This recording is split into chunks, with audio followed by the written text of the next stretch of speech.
Periodismo objetivo, responsable y equitativo.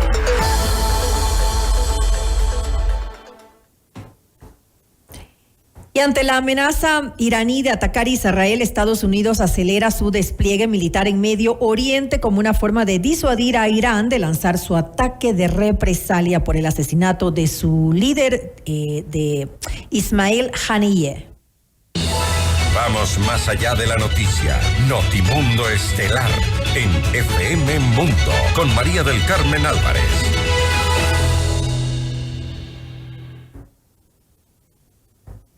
Nos acompaña a esta hora el abogado Néstor Rosanía. Él es experto en conflictos armados. Abogado Rosanía, muy buenas tardes y gracias por acompañarnos. Le saluda María del Carmen Álvarez. Un saludo muy cordial para ti, María del Carmen, y para todos los oyentes en Ecuador. Abogado Rosanía, con la tensión al límite que se está viviendo en estos momentos en Medio Oriente, ¿podríamos decir que se hace inminente una guerra en esta región o tal vez de alguna manera es posible contener este conflicto? Pues hay que darle una lectura en tres dimensiones. Lo primero, tenemos un conflicto directo, pues es el conflicto que hemos visto en Gaza entre el ala de Hamas e Israel, que ese conflicto, digamos, a hoy pues sigue latente, sigue vivo, y ahí tenemos una guerra de unas proporciones, ¿no? Más de 40.000 personas asesinadas, de los cuales son más de 15.000 niños. Del otro lado, pues en la operación del 7 de octubre fueron asesinadas más de 1.200 personas de Israel. Entonces ahí hay totalmente una guerra. Lo segundo, a nivel ya regional, lo que hemos visto es cómo esto se fue desbordando. Entonces ya empezaron a aparecer actores como ¿quién? Hezbollah, ¿no? El partido de Alá en el Líbano, empezaron a aparecer los hutíes en Yemen, empezaron a aparecer diferentes facciones que se fueron sumando y crearon un gran bloque, digamos, de grupos armados. Pero a eso después se le va a sumar Irán, ¿no? Irán, después de que Israel hace un ataque en Damasco a una sede diplomática iraní, e Irán responde con más de 300 drones y misiles que fueron controlados por el escudo antimisiles israelí, pero lo que dejaron un mensaje, digamos, de respuesta de Irán, que no cayó en crear en ese momento, digamos, una guerra escalada, pero pues sí tuvo una respuesta militar. Y lo tercero que tenemos ya es pensar si hay un conflicto internacional. Entonces, ¿hay quienes van a aparecer? Aparece Estados Unidos, van a aparecer, en este momento no son visibles, pero ya aparecieron los chinos. ¿Y por qué los chinos? Dentro de los palestinos hay dos alas, la que se llama Al-Fatah o la Autoridad Nacional Palestina, que son los que gobiernan en Cisjordania, y por el otro Hamas, ¿no? Que es el que gobierna en Gaza. Esas dos alas llevaban más de 15 años peleadas, han tenido unas peleas muy duras, y firmaron un acuerdo que cuando pase la guerra van a tener un gobierno conjunto en Gaza. Pero lo importante de ese acuerdo fue que lo firmaron en Beijing, con las autoridades chinas. Todos los palestinos están buscando a los chinos porque saben que Israel, con ese respaldo de Estados Unidos, pues es casi que inamovible y no se le puede vencer. Entonces ahora ya aparece China, aparece Rusia, y todo esto se va a empezar a mirar en el Consejo de Seguridad de Naciones Unidas. Entonces tenemos un conflicto con tres dimensiones. Ahora, tomando esto en cuenta, porque ya se dio, lo estábamos diciendo, justamente una respuesta que tuvo Irán en contra de Israel en territorio israelí, cuando lanzaron esos 300 misiles y drones en el mes de abril.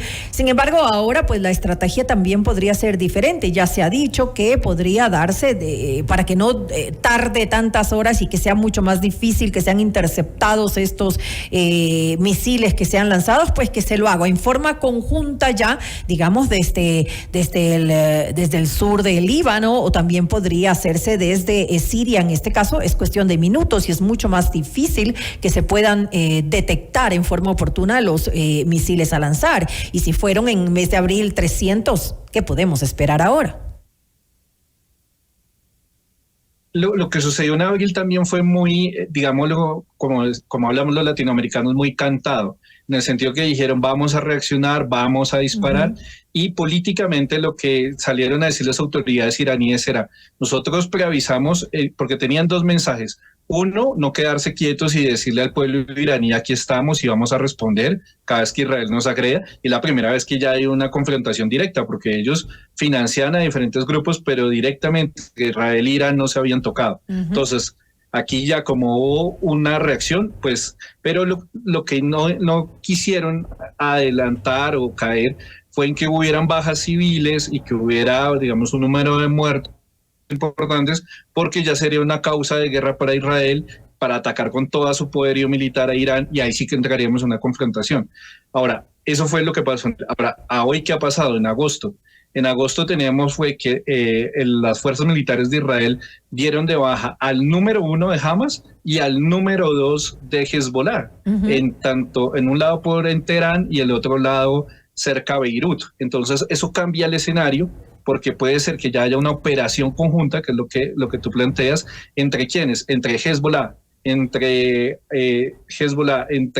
digamos, esa milicia de los hutíes en Yemen, entre Irán y entre Hamas y todos estos grupos, más otros que aparecen ahí, ¿no? Está la Jihad Islámica y otra serie de grupos que puedan hacer un gran bloque y hacer una alianza y hacer una gran operación contra Israel. Entonces, a eso es lo que estamos atentos en este momento en agosto, que ya puede ser es una acción conjunta contra Israel, no solo Irán, sino todos estos grupos que están alrededor. Ahora, el problema también en esto es que se están haciendo todos los esfuerzos diplomáticos para de alguna manera contener las tensiones que se están viviendo, pero Irán está argumentando esta agresión armada en contra de su territorio, y así lo ponen porque dicen que este líder político de Hamas, que fue asesinado en su territorio, en Teherán, en Irán, había sido invitado justamente a la investidura del presidente Pezeshkian.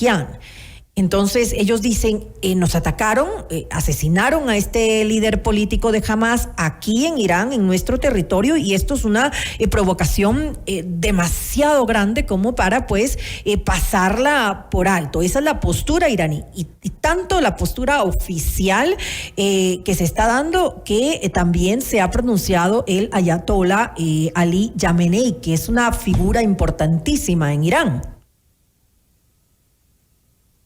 Sí, y en ese momento estamos como en esas dos áreas, en una diplomática que se está manejando en el Consejo de Seguridad de Naciones Unidas, en Washington, en Teherán, en Tel Aviv, en Damasco, digamos, hay muchas tensiones entre las alas diplomáticas, pero también lo que se llama el poder de disuasión, que es mostrarle los dientes al enemigo. ¿Qué es lo que está haciendo Estados Unidos? Acaba de hacer...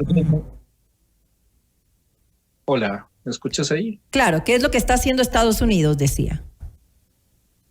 Sí, les decía que lo que está haciendo Estados Unidos mostrando los dientes con dos acciones puntuales en estos días. La primera, enviar un submarino que tiene una capacidad importante, y lo segundo, el secretario de Defensa, Austin, ha pedido que avance más rápido y que llegue más rápido a ese teatro de operaciones, digamos, de Medio Oriente.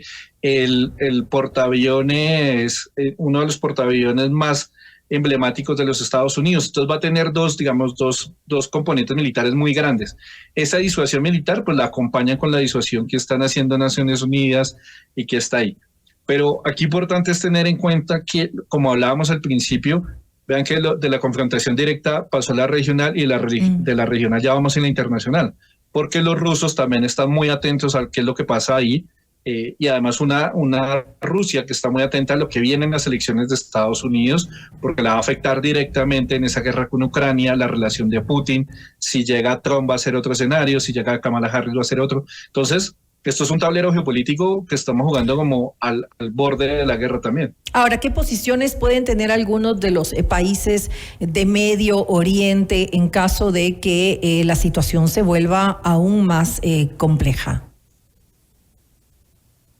Aquí es importante decir que hay como tres facciones. Equivocadamente algunas, digamos, en América Latina, que no es nuestro tema normal, mucha gente dice el conflicto árabe-israelí, porque comenzó así. Cuando crean el Estado de Israel en el 48, los países árabes, más de 6 países, se fueron todos en la guerra contra Israel en 1948. Entonces se creó y se quedó un imaginario de que era toda la comunidad árabe contra Israel.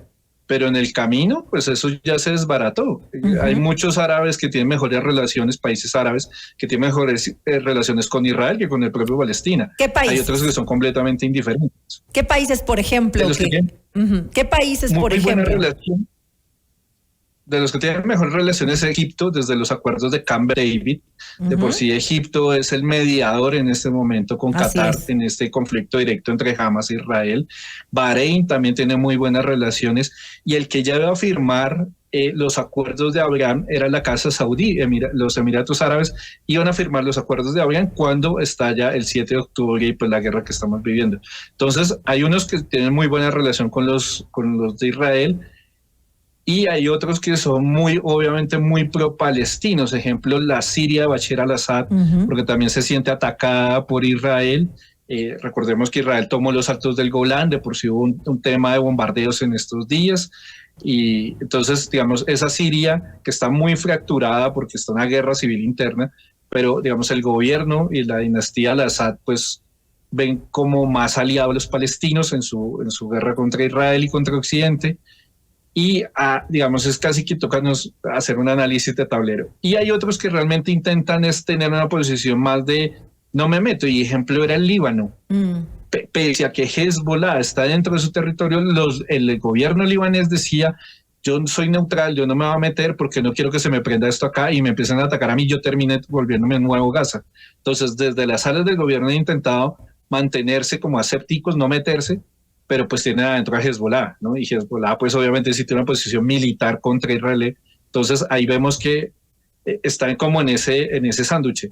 Y lo que pasó esta semana, ¿no? Digamos, ya un ataque cerca a Beirut, pues cambia la correlación, porque no habíamos tenido ataques tan cerca a Beirut, yo creo que desde la operación Litani. Ahora debemos finalizar esta entrevista. Sabemos que estás complicado con el tiempo, pero me gustaría preguntar antes qué se puede esperar para los próximos días. Creo tres cosas. Primero, la posición de Estados Unidos es clave porque es la que va manejando de alguna manera esas tensiones. Entonces vamos a ver la posición diplomática y militar de los Estados Unidos. Sabemos que tiene una alianza irrestricta con Israel, pero pues también tiene que manejar un tema con Irán y un Estados Unidos que se está jugando la presidencia, ¿no? Estas semanas, estos meses van a ser vitales. Y lo segundo, pues ver si hay realmente esa respuesta, como esperamos, una reacción conjunta contra Israel de Irán y todos sus aliados. Listo, me quedo entonces con eso. Le quiero agradecer al abogado Néstor Rosanía, experto en conflictos armados, por comentarnos un poco acerca de lo que está ocurriendo, de la tensión que se vive en estos momentos en Medio Oriente y qué es lo que podemos esperar en este punto. Gracias, María del Carmen, y un saludo muy especial a los hermanos en Ecuador. Usted está escuchando